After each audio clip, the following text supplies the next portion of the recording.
La primera vez que escuché mi propia voz confesar algo que jamás recordaba haber dicho, supe que el silencio no existe. Siempre hay algo grabando.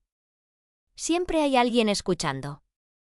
Estoy casada con un hombre que puede detectar una mentira antes de que la frase termine de formarse en tu garganta.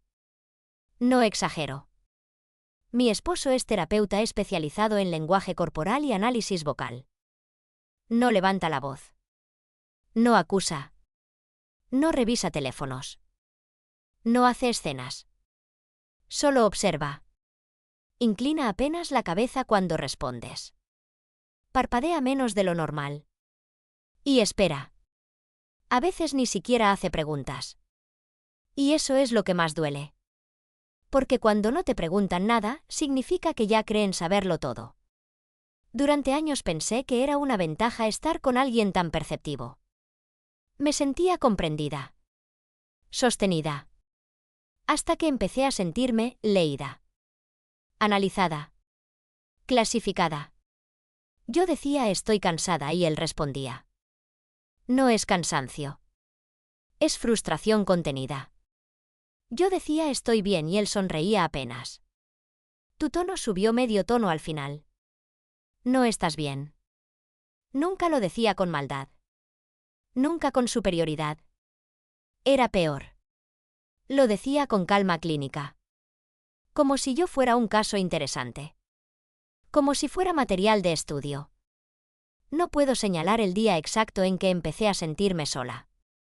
Pero sí recuerdo cuando decidí escapar. Me inscribí en un curso de locución. Dije que quería probar algo creativo. Él asintió. Te vendrá bien usar la voz para algo auténtico. Auténtico. Esa palabra me siguió durante semanas. La escuela era pequeña. Una tienda de música profesional con 2 cabinas insonorizadas al fondo. Espuma acústica negra en las paredes. Puertas gruesas, selladas. Sin ventanas. Silencio absoluto. La primera vez que entré sentí vértigo. No se escuchaba nada del exterior. Ni tráfico. Ni pasos. Ni respiraciones ajenas. Solo tú. Y el micrófono. Y el sonido amplificado de tu propia saliva al tragar. Ahí lo conocí a él. El ingeniero de sonido. No era encantador. No tenía esa seguridad que impone. De hecho, parecía incómodo con el contacto visual. Pero escuchaba. De verdad escuchaba. Cuando terminaba un ejercicio no me corregía como si estuviera fallando. Me decía. ¿Aquí dudaste? ¿Qué estaba sintiendo? Nadie me preguntaba eso desde hacía años. En casa me decían lo que estaba sintiendo. Él me preguntaba. Empezamos grabando textos neutros. Publicidad. Narraciones. Después monólogos emocionales. Luego confesiones ficticias para practicar interpretación.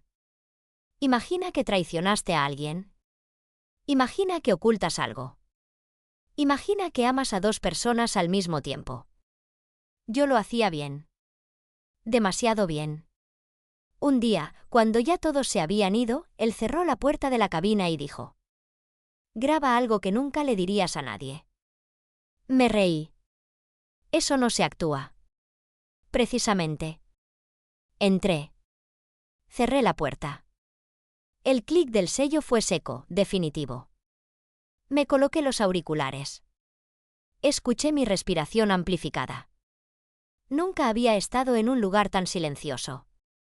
Ni siquiera dentro de mi propio matrimonio. Al principio hablé de cosas pequeñas. Resentimientos domésticos. Detalles insignificantes. Luego mi voz empezó a cambiar. Se volvió más baja. Más lenta. Dije que me sentía observada incluso cuando estaba sola. Dije que a veces imaginaba cómo sería que alguien me deseara sin analizarme. Dije su nombre. El del ingeniero. Lo dije como si fuera ficción. Pero no lo era.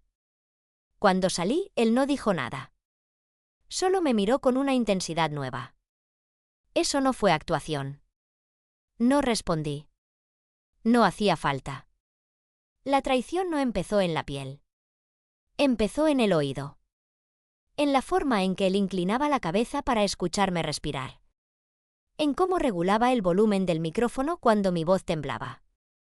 En cómo decía: no tienes que demostrar nada aquí dentro. Aquí dentro.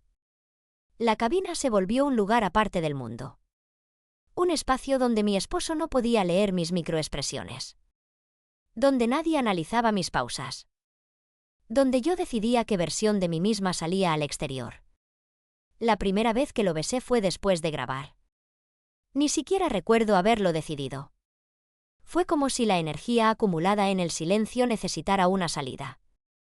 No fue violento. No fue urgente. Fue inevitable. Y cuando ocurrió, lo más perturbador no fue el contacto. Fue pensar: aquí nadie puede oírnos. Nadie. En casa, algo empezó a cambiar. Mi esposo corregía detalles mínimos. Estás respirando más superficialmente. Tu latencia al responder es más larga. Cuando dices nada, hay tensión mandibular. Yo sonreía. Estás imaginando cosas. Él me sostenía la mirada. La verdad siempre se filtra por la voz. Siempre. Esa palabra volvió a perseguirme. Una noche, mientras cenábamos, dijo sin mirarme: es curioso cómo algunas personas solo se sienten libres cuando creen que no están siendo escuchadas. Sentí un frío en la espalda. ¿A qué te refieres? A nada en particular. Pero reformuló una frase. Una frase que yo había dicho dentro de la cabina. No exactamente igual. Pero el concepto. La intención. El matiz. Me quedé inmóvil. Pensé que era paranoia. Que mi culpa estaba proyectando señales donde no las había. Hasta que volvió a ocurrir. Y otra vez. Frases que solo existían en ese espacio sellado empezaron a aparecer en conversaciones casuales. Como si alguien hubiera estado tomando notas invisibles. En la cabina, el ingeniero empezó a cambiar también. ¿Contigo no estoy actuando, o sí? Lo dijo una tarde, mientras revisábamos una grabación. ¿Qué quieres decir? Que a veces no sé si estás interpretando una infidelidad o ensayándola. Me incomodó. Porque yo tampoco lo sabía. Empecé a preguntarme quién escuchaba realmente mis grabaciones. Él tenía acceso al sistema. Decía que los archivos se borraban si yo quería. Nunca comprobé nada. Nunca pedí verlo eliminar uno. En casa, mi esposo empezó a observar menos. Eso fue lo peor. Dejó de corregir. Dejó de analizar. Dejó de mencionar mi tono. Se volvió amable. Demasiado amable. Como si estuviera esperando algo. Hasta que una tarde me envió un mensaje. Solo un archivo adjunto. Sin texto. Sin explicación. Un audio. Lo abrí en el baño, con la puerta cerrada. Y escuché mi voz. Dentro de la cabina. Con el eco seco de la espuma acústica absorbiendo cada palabra. Escuché mi respiración amplificada. Mi vacilación. Y luego mi confesión. Diciendo que sentía algo por otro hombre. Diciendo su nombre. Con claridad. Sin ambigüedad. Se me cayó el teléfono. Yo nunca compartí esa grabación. Nunca la envié. Nunca la descargué. Nunca la saqué de esa cabina insonorizada donde, en teoría, nada podía filtrarse. Y sin embargo, mi esposo la tenían. Me quedé sentada en el suelo del baño con el audio repitiéndose en bucle, escuchando cada inflexión como si fuera la voz de otra mujer usando mi garganta, reconociendo mis pausas pero no recordando haber elegido esas palabras en ese orden, sintiendo como algo se deslizaba dentro de mí, una certeza viscosa. Alguien había estado allí conmigo en el único lugar donde yo creía estar sola. Esperé un segundo mensaje, una acusación, una pregunta. Cualquier cosa que confirmara que aquello era una confrontación, pero no llegó nada. Solo el archivo. Solo mi voz. Salí del baño y él estaba en el salón leyendo, con esa postura relajada que siempre adopta cuando quiere parecer completamente neutral, levantó la vista apenas un segundo y dijo: ¿Lo escuchaste? Como si me hubiera enviado una receta o un recordatorio del supermercado. Intenté responder y mi garganta se cerró. Noté cómo mi respiración se aceleraba y por primera vez entendí lo que él siempre detectaba en mí: el microtemblor en la exhalación, la fracción de segundo extra antes de articular una palabra. Me escuché desde fuera y me odié por no poder controlar nada. ¿De dónde salió eso?, pregunté al fin, pero la pregunta sonó frágil, casi infantil. Él apoyó el libro en la mesa con cuidado y dijo: «Eso me interesa más a mí que a ti». No había rabia en su voz, ni ironía, ni siquiera decepción. Había curiosidad. Como si estuviera frente a un fenómeno clínico fascinante. Sentí que el suelo se inclinaba. «Yo no te lo envié», dije, y mientras lo decía me di cuenta de lo inútil que sonaba la defensa cuando el delito ya tiene sonido, cuando la traición vibra con tu propio timbre. Él entrelazó los dedos y apoyó los codos en las rodillas, un gesto que he visto cientos de veces en su consulta cuando un paciente está a punto de admitir algo importante. «Lo sé», respondió. Esa respuesta me atravesó más que cualquier acusación.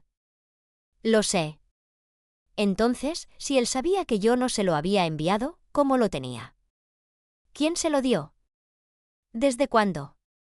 Sentí una punzada en el estómago al recordar al ingeniero inclinándose sobre la consola, sus manos moviendo deslizadores con precisión delicada, la forma en que a veces se quedaba mirando la pantalla más tiempo del necesario cuando yo salía de la cabina. «La tienda», dije en un susurro. «¿Qué pasa con la tienda?», respondió mi esposo sin parpadear. Y entonces algo encajó de manera horrible, una pieza que había estado a la vista todo el tiempo. La tienda era demasiado perfecta, demasiado equipada para un negocio tan pequeño, demasiado profesional para un curso tan modesto.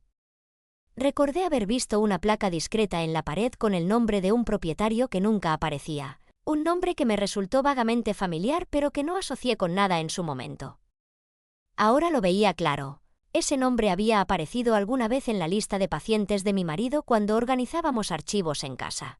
Un empresario con problemas de ansiedad, dueño de varios locales. La piel se me erizó. «¿Conoces al dueño de la tienda?», pregunté intentando mantener la voz estable. Él ladeó apenas la cabeza, el gesto mínimo que siempre precede a una revelación medida. «El mundo es pequeño», dijo. No respondió sí ni no. «Nunca lo hace». «¿Me estabas escuchando?», solté al fin y esa vez mi voz se quebró sin remedio. Él suspiró muy levemente, casi con compasión. «No necesito escucharte para saber cuándo te estás yendo», dijo. Esa frase me dejó sin aire. «No necesito escucharte». Entonces, ¿qué era el audio? ¿Una prueba? ¿Un experimento? ¿Un montaje? Volví a reproducir mentalmente la grabación, intentando detectar cortes, empalmes, respiraciones que no coincidieran, pero mi memoria estaba contaminada por el miedo. «Hay partes que no recuerdo haber dicho», murmuré. Él levantó una ceja. «La memoria es maleable cuando hay culpa», respondió con esa calma que me hacía sentir diseccionada. Y ahí surgió la duda más corrosiva: ¿y si el audio estaba editado? ¿Y si habían tomado fragmentos reales, palabras sueltas, y las habían ensamblado en una confesión más contundente? Yo había pronunciado su nombre en la cabina, sí, pero ¿había declarado sentir algo? ¿Con esa claridad? ¿O eso era una construcción? Me descubrí dudando de mi propia experiencia, y esa fue la verdadera asfixia, más que el miedo a ser descubierta. Era la sensación de que mi realidad podía ser moldeada por otros con la misma facilidad con la que se ajusta la ecualización de una pista. «¿Qué quieres de mí?», pregunté, agotada. Él me observó largo rato, como si calibrara cada microexpresión, aunque ya no hiciera comentarios técnicos. «Quiero saber si cuando estabas ahí dentro eras tú», dijo finalmente, «o si estabas actuando incluso contigo misma». Esa pregunta era una trampa perfecta, porque cualquier respuesta me incriminaba. Si decía que era yo, confirmaba la traición. Si decía que estaba actuando, admitía que mi identidad es performativa, inestable, manipulable. Pensé en el ingeniero, en la última vez que me miró y dijo: «¿Contigo no estoy actuando, o sí?». ¿Había sido parte de algo más grande desde el inicio? ¿Sabía exactamente quién era mi esposo? ¿Fue casualidad que nunca se sorprendiera cuando yo mencionaba pequeños detalles de mi vida, como si ya los conociera? Recordé una tarde específica, cuando salí de la cabina y lo encontré hablando por teléfono en voz muy baja, y al verme entrar colgó de inmediato. En ese momento lo interpreté como discreción profesional. Ahora todo parecía adquirir un matiz distinto. El silencio entre mi esposo y yo se volvió denso, casi material. «Podemos escucharla juntos si quieres», dijo señalando el teléfono que aún sostenía en mi mano. La idea me horrorizó, pero también me atrajo de forma perversa, como si escucharla junto a él fuera la única manera de verificar que era real. Me senté frente a él, tan cerca que podía percibir su respiración regular, controlada. Puse play. Mi voz llenó la habitación, amplificada por los altavoces del salón, invadiendo el espacio donde tantas veces dije «estoy bien» con entonación calibrada. Escuché cada palabra con una nitidez brutal. Y entonces lo noté. Entre dos frases había una transición extraña, una microvariación en el ambiente, como si el ruido de fondo hubiera cambiado imperceptiblemente. Lo señalé con el dedo tembloroso. «Ahí», dije, «eso no estaba así». Él no respondió de inmediato. Cerró los ojos un segundo, concentrado, como si realmente analizara la pista. «Podría ser compresión automática», comentó con neutralidad. «Podría. Siempre podría». Nada era concluyente. Cuando el audio terminó, el silencio fue más ruidoso que cualquier confesión. «¿Me estás castigando?», pregunté en un impulso desesperado. Él abrió los ojos y por primera vez vi algo distinto, algo que no supe nombrar, tal vez cansancio, tal vez decepción genuina.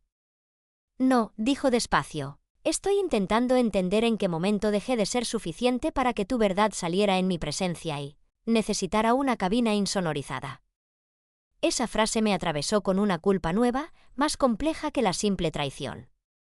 Porque quizá yo no buscaba otro hombre, sino un lugar donde mi voz no fuera analizada en tiempo real. Pero entonces, si eso era cierto, ¿por qué mi voz terminó en sus manos de todos modos? Esa noche no dormimos. Permanecimos en la misma casa como dos observadores en extremos opuestos de un experimento. Yo repasaba cada instante en la tienda, cada gesto del ingeniero, cada palabra pronunciada bajo la espuma acústica. Él, estoy segura, repasaba cada inflexión mía en los últimos meses, cada variación microscópica.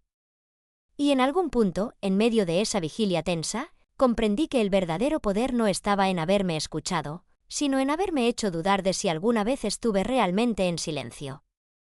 Porque si no puedo confiar en lo que recuerdo haber dicho, si mi propia voz puede volverse contra mí, entonces la traición ya no es solo un acto, es una construcción. Y desde esa noche hay una pregunta que me persigue incluso cuando estoy completamente sola, incluso cuando no hay micrófonos, ni cabinas, ni archivos adjuntos esperando en mi teléfono. Si alguien puede reproducir tu voz diciendo algo que no sabes con certeza haber dicho, ¿la infidelidad ocurre en el cuerpo, en la intención o en la grabación? Desde esa noche empecé a escucharme de una manera distinta, no solo cuando hablaba sino cuando pensaba, como si incluso mis pensamientos pudieran estar siendo modulados por alguien más, como si mi mente fuera otra cabina insonorizada pero con una rendija microscópica por donde todo termina filtrándose. Y lo más perturbador es que no volví a la tienda durante varios días, no por decisión firme sino por una especie de parálisis estratégica. Necesitaba evaluar quién movía las piezas antes de volver a pisar ese espacio. Pero el ingeniero me escribió primero un mensaje breve: «¿Estás bien? Te noté distinta la última vez», y esa frase me produjo una mezcla de ternura y sospecha, porque sí, me había notado distinta, pero ¿desde cuándo su percepción competía con la de mi esposo? «¿Desde cuándo había dos hombres analizando mis microvariaciones?», respondí con cautela, algo neutro, y él propuso vernos fuera de la tienda, sin micrófonos, añadió con un emoji que intentaba ser ligero, pero esa aclaración me perforó, sin micrófonos, ¿era una broma inocente o una admisión velada?, acepté. No por deseo sino por necesidad de confrontar la única variable que aún podía controlar. Nos encontramos en un café ruidoso donde las conversaciones ajenas se superponían como una muralla sonora, y aún así sentía que alguien aislaba mi voz del resto, Él me miró con esa atención que antes me hacía sentir elegida y ahora me hacía sentir examinada. Tu marido sabe, dijo sin rodeos, y el corazón me golpeó tan fuerte que pensé que el sonido sería audible para todos. ¿Cómo lo sabes?, pregunté, intentando no subir el volumen, y él sostuvo mi mirada un segundo demasiado largo antes de responder. Porque me llamó. El mundo se comprimió en esa frase. Mi esposo había llamado al ingeniero. No había irrumpido furioso, no había exigido explicaciones, había llamado, como quien agenda una cita, como quien establece un diálogo profesional. ¿Y qué hablaron? Mi voz salió más aguda de lo que quería. Él apoyó las manos sobre la mesa, nervioso por primera vez desde que lo conocía. Me preguntó por los protocolos de almacenamiento de audio, por la política de privacidad, por el tiempo que conservamos los archivos. Cada palabra era una confirmación de que esto nunca fue una simple aventura clandestina, sino un tablero más amplio donde yo era la única que no veía el mapa completo. ¿Le diste algo?, pregunté, y esa era la pregunta central, la única que importaba. Él negó con la cabeza con rapidez, casi ofendido. No soy un traidor, dijo, y la ironía de esa palabra suspendida entre nosotros fue insoportable. ¿No soy un traidor? ¿Y qué éramos entonces? Pero sí sabía quién era desde el principio. No, insistí. Y esa vez no respondió de inmediato, bajó la mirada, y ese gesto fue más elocuente que cualquier confesión. Lo sospeché, murmuró, cuando dijiste su especialidad, su forma de hablar. Es un terapeuta conocido en ciertos círculos. Sospeché, otra palabra ambigua, como si la sospecha fuera un estado neutral y no una información que cambia las reglas del juego. Sentí una náusea lenta. ¿Te acercaste a mí por eso?, pregunté, y esa pregunta salió desde un lugar más profundo que la culpa. Salió desde el miedo a haber sido un experimento. Él levantó la vista con una mezcla de incredulidad y dolor genuino. No, dijo con firmeza, me acerqué a ti porque tu voz temblaba como si estuvieras pidiendo ayuda sin saberlo, y esa frase me desarmó por un instante, porque era exactamente lo que yo sentía al entrar en la cabina, como si estuviera enviando señales en código. Pero incluso esa ternura ahora estaba contaminada por la duda. Entonces explícame cómo ese audio llegó a su teléfono, exigí, y él respiró hondo antes de responder. No lo sé, pero hay algo que no te dije. Cada revelación parecía abrir una puerta detrás de otra. La cabina tiene un sistema de respaldo automático en la nube, lo instaló el propietario cuando compró el local. Yo no tengo acceso completo a ese servidor, solo a la interfaz de trabajo. El propietario, la figura invisible que flotaba sobre todo esto, el paciente, el hombre ansioso que hablaba con mi esposo sobre sus miedos mientras su negocio almacenaba mis confesiones. ¿Y quién tiene acceso completo?, pregunté ya sin intentar disimular el temblor. Él dudó apenas un segundo. El dueño, y el técnico externo que hace mantenimiento. Técnico externo, otra variable, otro oído potencial. La red se expandía y yo me sentía cada vez más pequeña dentro de ella. Salí del café con una sensación de irrealidad, como si las voces a mi alrededor estuvieran procesadas, comprimidas, editadas. Al llegar a casa encontré a mi esposo en el despacho, trabajando con auriculares puestos, y la imagen me produjo una descarga eléctrica. Él siempre analizaba audios clínicos, sesiones grabadas con consentimiento, pero ahora esa escena tenía otro peso. Me vio en la puerta y se quitó los auriculares lentamente. ¿Fuiste a verlo?, preguntó sin sorpresa. Asentí. Ya no tenía sentido fingir. Me dijo que hablaste con él, y observé su reacción con la misma intensidad con la que él solía observar la mía. No hubo sobresalto, no hubo culpa, solo una leve inclinación de cabeza. ¿Necesitaba información?, respondió. ¿Información o control?, disparé, y por primera vez su mandíbula se tensó, apenas, pero lo vi. Control y verdad no son lo mismo, dijo con voz más baja. A veces la verdad requiere contexto técnico. ¿Contexto técnico? Como si mi traición fuera un archivo corrupto que necesitara verificación de metadatos. ¿Accediste al servidor?, pregunté, y esa vez el silencio se prolongó más de lo habitual. No respondió sí ni no, simplemente dijo, la privacidad es un concepto frágil cuando se superponen intereses. Esa frase me heló, porque no era una admisión explícita pero tampoco una negación. Y en ese espacio gris es donde él siempre se mueve mejor que nadie. ¿Editaste el audio?, solté de pronto. ¿Por qué? Esa posibilidad me estaba devorando. Él me miró con algo que podría haber sido ofensa o admiración por la audacia de la pregunta. ¿Crees que necesito editar tu voz para que diga la verdad?, respondió, y esa pregunta fue una cuchilla perfecta.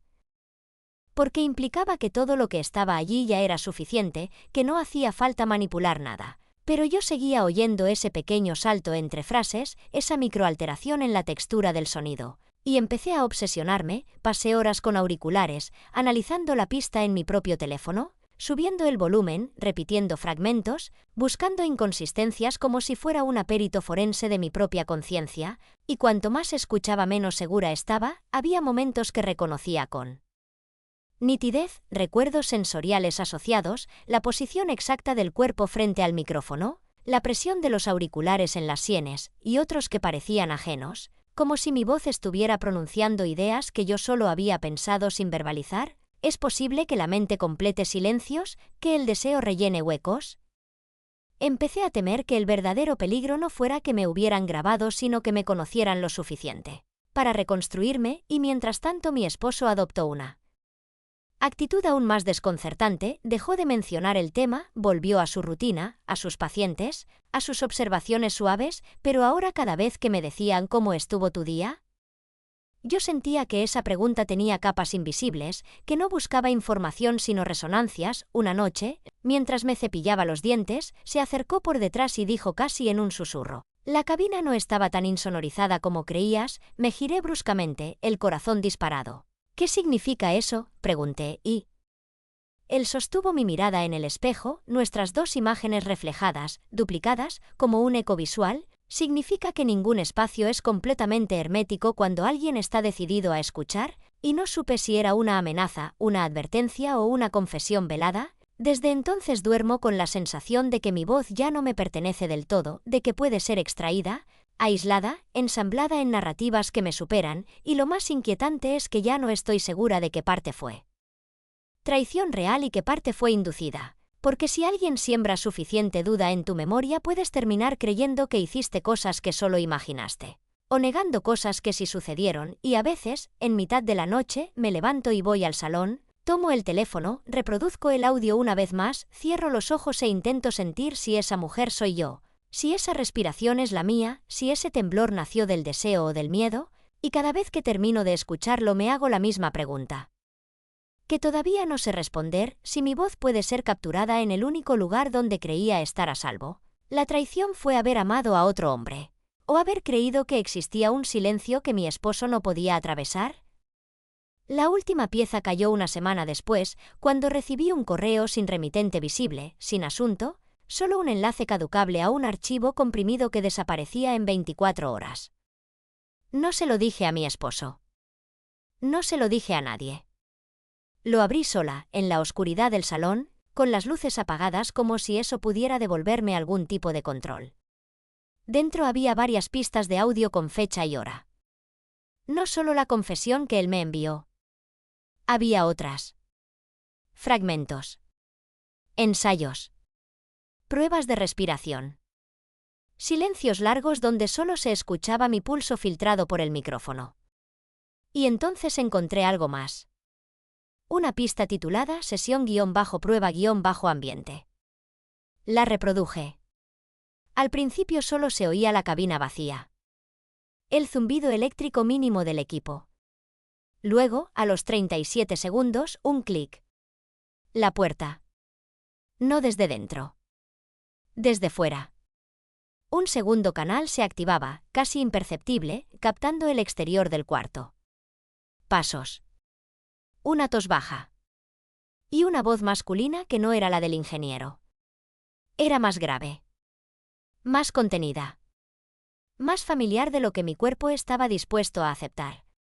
«Déjala continuar», decía esa voz en un susurro técnico, como quien da una indicación de producción. «No interrumpas. La verdad necesita espacio». Sentí que la sangre me abandonaba el rostro. Rebobiné. Subí el volumen. La voz no mencionaba nombres. No decía nada incriminatorio. Pero había una cadencia que yo conocía mejor que nadie. Esa forma de separar sujeto y verbo con una micropausa estratégica. Esa respiración controlada antes de terminar la frase. No era una prueba concluyente. No era una firma. Era algo peor. Era plausible. Seguí escuchando. En otra pista, la confesión principal aparecía en 2 capas. Una era claramente mía. La otra era una superposición casi subliminal, una ecualización distinta, como si ciertas palabras hubieran sido reforzadas, realzadas. Siento algo por él. No soy feliz.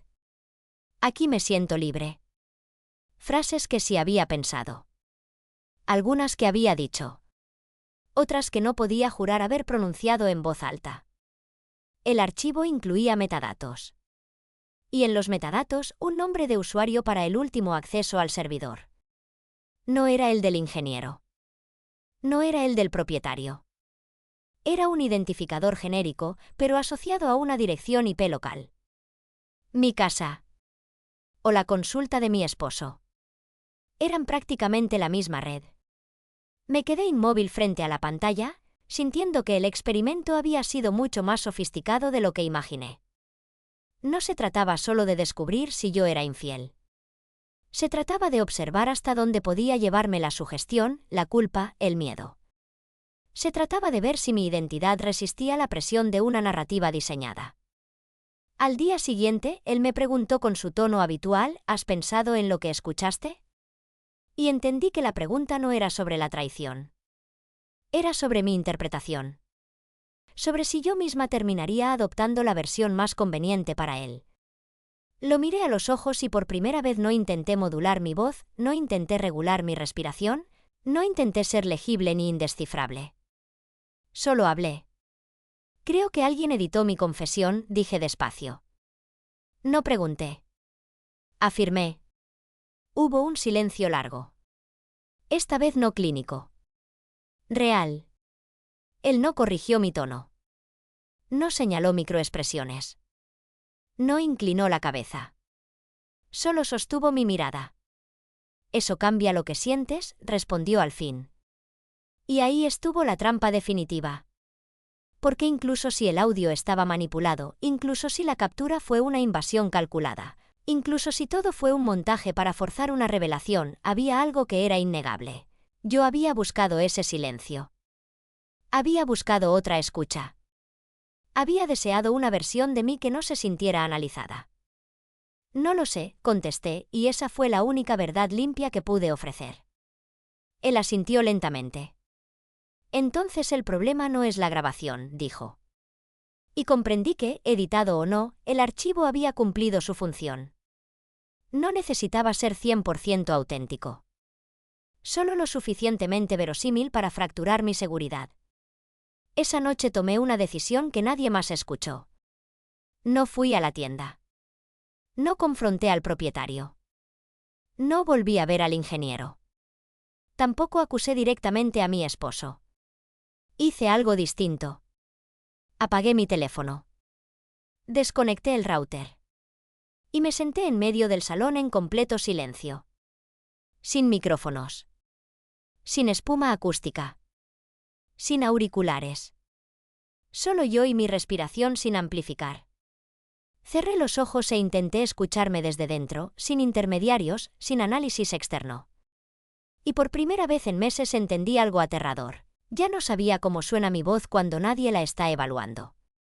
Porque incluso ahora, mientras te cuento esto, mientras imaginas la cabina, el audio, la posible edición, la manipulación, incluso ahora puede que estés analizando mis pausas, intentando decidir si fui víctima o traidora. Si mi esposo fue un genio del control o un hombre herido buscando certezas, y tal vez esa sea la parte más inquietante de toda esta historia. Que nunca sabrás con certeza qué partes fueron reales y cuáles ensambladas con precisión quirúrgica. Yo tampoco lo sé del todo. Solo sé que existe un archivo con mi voz diciendo cosas que me pertenecen y no me pertenecen al mismo tiempo. Y desde entonces vivo con una duda constante que no me deja descansar. Dime algo, si confiesas algo en un lugar completamente insonorizado y alguien logra convertirlo en prueba. ¿La traición fue lo que sentiste, lo que dijiste, o haber creído que el silencio podía protegerte?